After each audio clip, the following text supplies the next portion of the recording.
मैं हूं ऋषि ठाकुर और आप देख रहे हैं देश का बढ़ता हुआ चैनल 9 स्टार मिनीटर। 9 स्टार मिनीटर में आज हमारे साथ बाबा जी ब्रह्मदास उदासीन जी, बंदोल वाले, जिला कांगड़ा।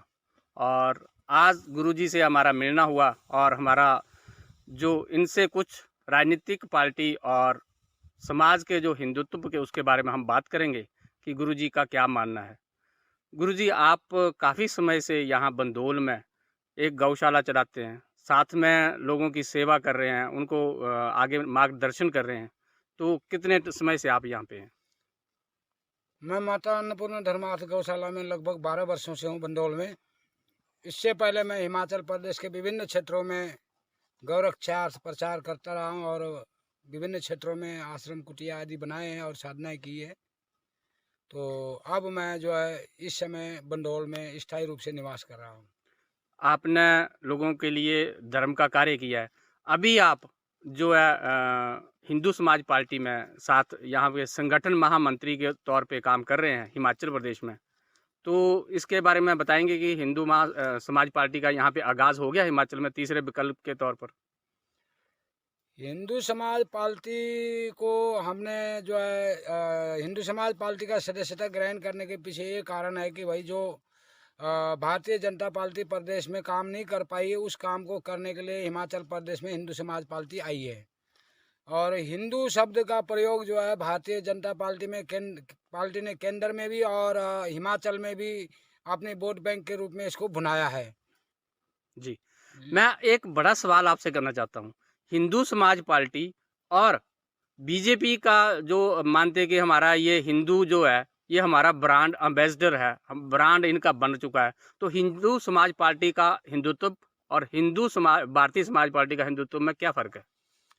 ये करनी और कथनी में जमीन आसमान का अंतर है। समाज को हिंदू धर्म के नाम से बरगला के वोट लेने तक तो जहाँ तक ये बात ठीक है कि भाई केंद्र में और प्रदेश में भारतीय जनता पार्टी ने कोई कोर कसर नहीं छोड़ी है। लेकिन वोट हासिल करने के बाद एक गिरगिट होता है, गिरगिट एक जीव होता है, उसकी तरह रंग बदलना बदलना इनका फितरत रहा है। जिन मुद्दों को लेकर भारतीय जनता पार्टी केंद्र में और राज्य में सत्तासीन हुई है, उन मुद्दों को प्रदेश में जो है भारतीय जनता पार्टी ने कहीं भी किसी भी क्षेत्र में किसी भी कोने में लागू नहीं किया है।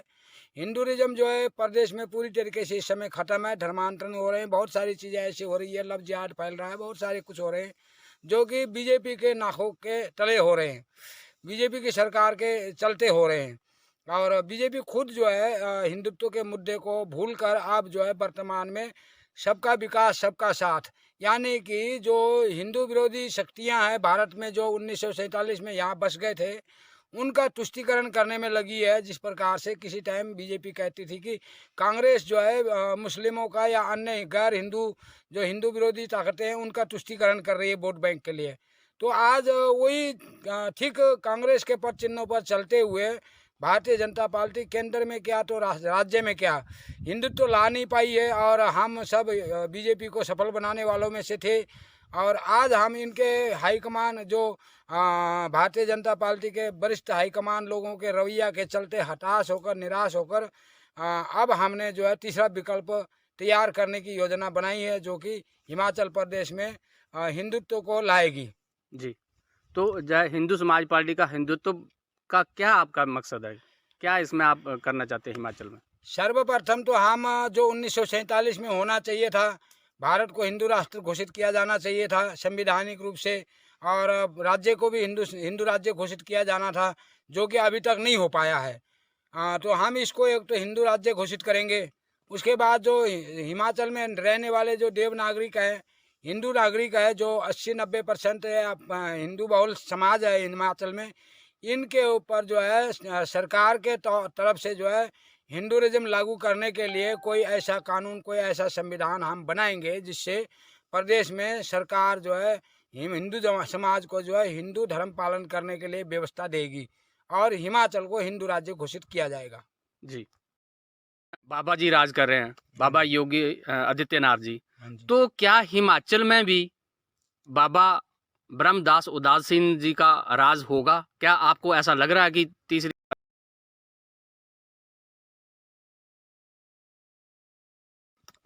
अच्छा चलो, ये हिंदू राज्य बनाने की बात हो गई।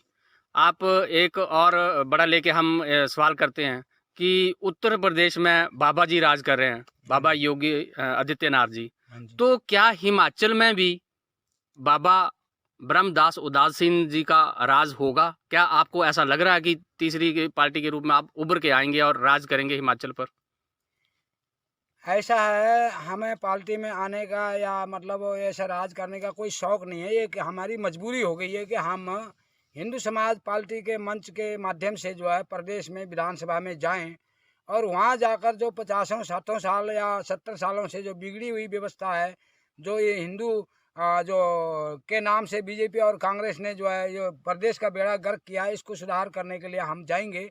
और मुझे लगता है कि अब एक राज्य क्या, दो राज्य क्या, पूरे भारत में ही साधु समाज को जो है ये राजनीति में आ जाना चाहिए और विद्वान साधुओं के द्वारा पूरे प्रदेश और देश में जो है साधु संत जो है समाज को एक दिशा देने का काम करें। मैं तो यही चाहता हूँ कि अगर एक योगी आदित्यनाथ हम उदाहरण देते हैं कि उत्तर प्रदेश में इन्होंने हिंदुत्व के लिए अच्छा काम किया है, तो अगर हमारे हिमाचल प्रदेश में भी साधुओं का अगर शासन हो जाए तो ये बात लाजमी है कि जो प्रदेश में जो विभिन्न विभागों के माध्यम से जो भ्रष्टाचार फैला हुआ है, जो अराजकता फैला हुआ है, जो हर प्रकार से जो है उथल पुथल और मतलब जो है ऐसा जो माहौल बना हुआ है, इसको एक साधु ही दुरुस्त कर सकता है, जो जिसको ना आगे ना पीछे किसी से कुछ लेना देना नहीं, सिर्फ धर्म के कार्य के लिए जो है साधु मैदान में आ रहे हैं।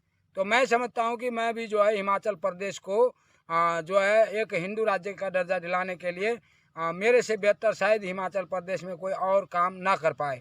तो मैंने मन में ठाना है कि मैं हिमाचल प्रदेश में उत्तर प्रदेश की तरह ही एक हिंदू राज्य घोषित करने के लिए योगी आदित्यनाथ अगर उत्तर प्रदेश में इतना बड़ा कार्य कर सकते हैं तो हिमाचल प्रदेश में भी साधु महात्मा रहते हैं और हम सभी प्रदेश के संत महात्मा मिलकर जो ये झूठा हिंदुत्व का नारा देने वाली बीजेपी की जो सरकार है प्रदेश में, इसको सबक देते हुए जो इन्होंने काम नहीं किए उस काम को हम तत्काल प्रभाव से करेंगे। इसमें हिमाचल में देखा गया कि हिंदू समाज पार्टी में बहुत सारे जो आपके अखाड़े आपके साथ जुड़ रहे हैं, ये बोल रहे हैं कि ये जो आप इतने सालों से कहीं कौन सी कंदरों में छुपे हुए थे जो कि आज को ढूंढ के निकाला सब लोगों ने और आपको आगे किया। ऐसा है कि बड़ी बड़ाई ना करे, बड़े ना बोले बोल, रेमन हीरा कब कहे लाख टका मेरा मोल। ये देवभूमि या भारत भूमि में जो भारत माता है वो एक से एक धर्मवीर और विद्वान साधुओं को जन्म देती रहती है। तो जो हम महात्मा लोग हैं, हम पूरे भारत में क्या बल्कि पूरे विश्व में जब जब भी मानव जाति पर धर्म पर संकट आता है तब तब एक प्रकार से समझो कि भगवान का दिया हुआ आदेश मानकर हम साधु लोग जो है उस अत्याचार को ख़त्म करने के लिए मुहिम चलाते हैं। ये आज नहीं बल्कि प्राचीन काल में बहुत सारे ऐसे ऋषि मुनि हमारे पूर्वज हुए जिन्होंने अनेकों उदाहरण हमारे लिए छोड़े हैं कि जब जब भी धर्म पर आघात हुआ है तब तब जब राजा एक प्रजा पालक अपने कर्म से बेमुख हो गया और वो प्रजा पालन करने में असमर्थ हो गया, तो हमेशा साधु संतों ने समाज का जो है जो अराजकता है उसको दूर करने के लिए दायित्व संभाला है। और साधु का फर्ज बनता है, दायित्व बनता है और कर्तव्य बनता है कि जब जब समाज भटके तो साधु संत आगे आएँ और साधु गीता की जो शब्द है उसको चरितार्थ करें। यदा यदा ही धर्मस्य ग्लानिर्भवति भारत अभ्युत्थानं धर्मस्य तदात्मानं सृजाम्यहं पवित्राणां साधूनां च विनाशाय दुष्कृतां धर्म संस्थापना कारणार्थे संभवामि युगे युगे। तो हम साधु संत जो है धर्म की स्थापना करने के लिए आए हैं। जब जब धर्म की हानि होती है तब तब साधु संतों को कमांड अपने हाथ में लेना पड़ता है। तो इस टाइम लोकतंत्र है, लोकतंत्र में जनता जो है जनता का राज है, तो इसमें हम वोट रूपी जो है भिक्षा साधु संत जगाएंगे, अलग जगाएंगे 2022 में। और 2022 में जो है हम हिमाचल प्रदेश में साधु संतों की सरकार लाएंगे और हिमाचल प्रदेश में भ्रष्टाचारों के लिए जिला स्तर पर एक कारागार बनाएंगे जो वीआईपी होगी और उसमें जो है वीआईपी कैदियों को एक जगह इकट्ठे करके रखा जाएगा। जिस प्रकार से उत्तर प्रदेश में अतिक्रमण के लिए या अराजकता फैलाने वालों के लिए आदित्यनाथ जी ने बुलडोजरें चलाए हैं, या कहा जाता है कि अभी तक लगभग 80,000 वो जो है एनकाउंटर कर चुके हैं। तो ऐसा ही जो है प्रदेश में भी करने की आवश्यकता है, और इस काम को एक साधु से बेहतर और कोई कर नहीं सकता। जैसे हिंदू समाज पार्टी है आपकी, इसमें जो अपने कमलेश तिवारी जी हैं, स्वर्गीय कमलेश तिवारी जी, उन्होंने ये पार्टी खड़ी की थी लेकिन अपना बलिदान दिया है, उसके ऊपर क्या बोलते हैं कि वो हिंदुत्व के लिए अपने सारा सब कुछ निछावर करके? देखिए, ये हिंदू राष्ट्र अगर 1947 में घोषित हो जाता संवैधानिक रूप से, भीमराव अंबेडकर जी अगर ये गलती ना करते, इसको धर्मनिरपेक्ष राष्ट्र ना बनाते, तो शायद आज कमलेश तिवारी जैसे जैसे हजारों लाखों जो 1947 के बाद धर्म के नाम से जो बलिदानी हुई, 1966 में दिल्ली रामलीला ग्राउंड में सेकुलरिज्म सरकार ने, इंदिरा गांधी की सरकार ने साधु संतों पर, निहत्थे संतों पर, गौरक्षा के नाम पर जो रैली पर बैठे थे मांग लेकर, उन पर गोलियां चलाई। ये परिस्थिति नहीं आना था। तो अब हम तो इसलिए भी अब आगे आना पड़ रहा है कि एक बलिदानी की परंपरा को जारी रखना और समाज को दिशा से कुदिशा से हटाकर दिशा में लाना। जी। तो हम जो है ये काम जरूर करेंगे जो हमने